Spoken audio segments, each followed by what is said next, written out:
Okay, we'll pick up where we left off at the end of the last video. So we talked about on the last video, ended with recording accrued interest revenue. That's interest that had been earned but not yet collected. So our journal entry was to debit interest receivable, credit interest revenue, and then, when we do receive the interest payment, we have to remember that we have accrued some of that interest receivable. So let's just say we were recording $3,000 receipt of interest. Then we're going to debit cash for $3,000. We're going to have to credit interest receivable for $1,000, and then we would credit interest revenue for the other $2,000. So we see that played out down here. Here the amount is $6,000 that's collected. And so we collect $6,000 cash for interest. So we debit cash for that. We remove this interest receivable up here that we set up in the adjusting entry because we have now collected that. So we credit interest receivable to remove that. And then we recognize the other $5,000 as interest revenue. Okay, then reporting collection of the principal, we're just going to debit cash, credit notes receivable. Okay, now accounting for uncollectible notes is basically exactly the same thing as with accounts receivable. Set up an allowance account.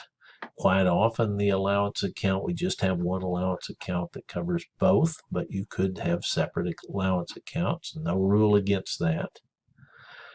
So let's do these next two homework exercises. So exercises 8-10 and 8-11. So there they are. So exercise 8-10 right here. Following transactions took place for Smart Solutions, Inc. So in 2017, on July 1, we're to prepare journal entries for each of these transactions. So on July 1, they loaned $70,000 to an employee of the company and received back a 1-year 10% note. So they loaned them cash, so we're going to credit cash, and we're going to debit notes receivable for the face amount of the note, $70,000. So there we have this one, and there's our first entry. Debit notes receivable, credit cash for the $70,000. Okay, now on December 31, we accrued interest on the note. So it was 10% note, half a year. So $70,000 times 10% would give you $7,000 for a year. So we're accruing interest for half a year. So that would be half of $7,000 or $3,500. Going to debit interest receivable, credit interest revenue.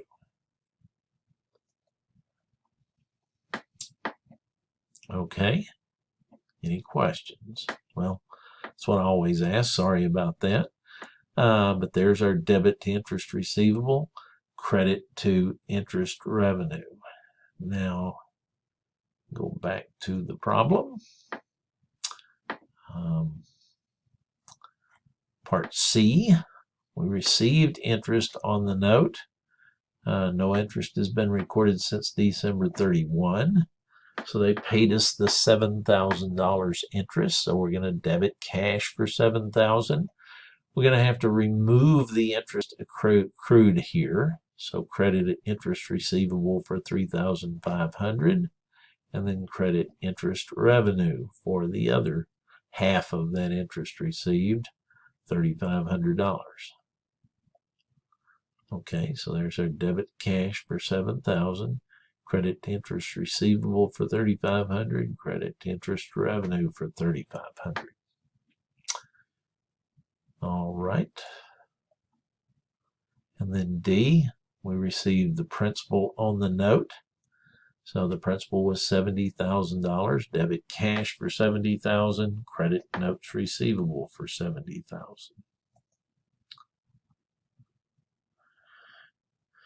Okay, hope you understand that. We will move on to exercise 811.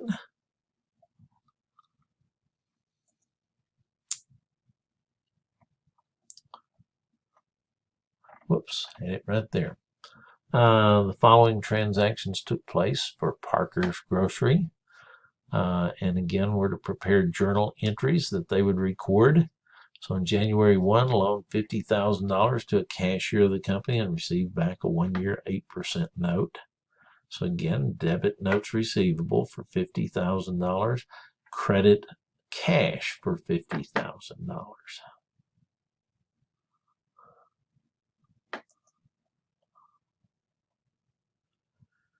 Okay, then B part on January 1st. So on June 30th, we accrued interest on the note.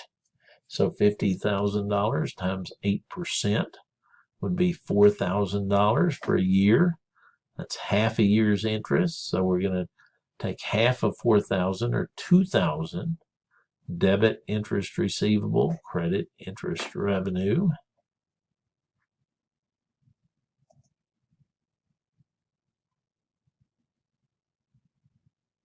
Okay, so there's our debit to interest receivable, credit to interest revenue.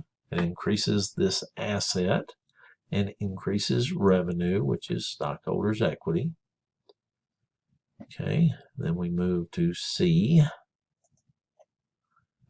On December 31st, we received interest on the note, and no interest has been recorded since June 30th.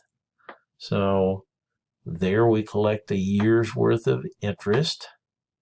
So $50,000 times 8% gives you $4,000 interest. So debit cash, because we received the interest, debit cash, credit notes or interest receivable for $2,000, and then credit interest revenue for the other half of the year, the other $2,000. And then we receive payment of the principal. So we'll just go ahead and cover that while we're over there. So there's the first one where we receive the interest payment. So we're going to have to remove this interest receivable, credit interest receivable for $2,000. We're going to debit cash for the amount received, $4,000, and then credit interest revenue for the other $2,000 between June 30th and December 31st. And then we received payment of the principal. So debit cash for $50,000, credit notes receivable for $50,000. Okay, let's move on. So then, kind of the last real topic in the book, if I remember correctly, is analyzing receivables. And so we have two ratios here we look at. First is the receivables turnover ratio. The other is the days to collect. So the receivables turnover, we're seeing how often did receivables turn over during the year. Now, if our terms of sale are net in 30 days, we'd expect them to see them turning over about every 30 days, so about 12 times during the year. If customers are slow to pay, we'd see that number get smaller. So here is your formula down here. Now your book says net sales revenue, but really cash sales shouldn't be part of this ratio. We're looking really at net credit sales revenue divided by average net receivables. Net receivables, of course, are accounts receivable minus the allowance for doubtful accounts. So We average beginning and ending balances.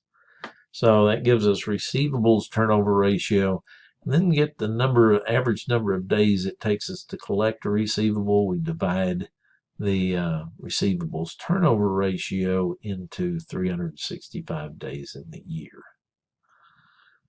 So a few things they talk about with comparison.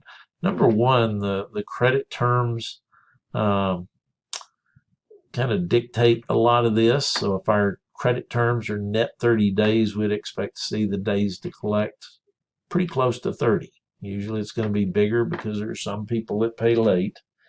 But if our terms are net 30 days and it takes us 45 days to collect, then that indicates that it's taken an extra 2 weeks beyond what it should to collect those receivables. So, and then the comparability, these are best compared from one company from one period to the next. They can go from company to company, but you have to be careful because sometimes companies, even in the same industry, have very different customer bases. So, all right. So we have a homework problem on that. So exercise 816. And there it is. So analyzing and interpreting receivables turnover ratio and days to collect. So FedEx, we have some information provided in millions. So this is accounts receivable of $7,430,000 in 2016 and $5,905,000,000 in 2015. So then we have the allowance for doubtful accounts. So we get net accounts receivable, and there's our net credit sales. So we can average these two numbers and divide into net credit sales, and that'll give us our accounts receivable turnover ratio. So the average net credits net accounts receivable right there comes out to $6,485,000,000. We divide that into net credit sales of 50,370,000,000, and their receivables are turning over 7.8 times per year. Divide that into 365. Their average days to collect are 46.8. And then the B part, let's see, do the measures calculated in requirement 1 represent an improvement or deterioration in accounts receivable compared to 2015 when the turnover was 8.5 times. So 8.5 compared to 7.8, it's gotten worse. So the receivable turnover ratio has declined from 2015, so suggesting slower collection. And that's the last homework for the chapter.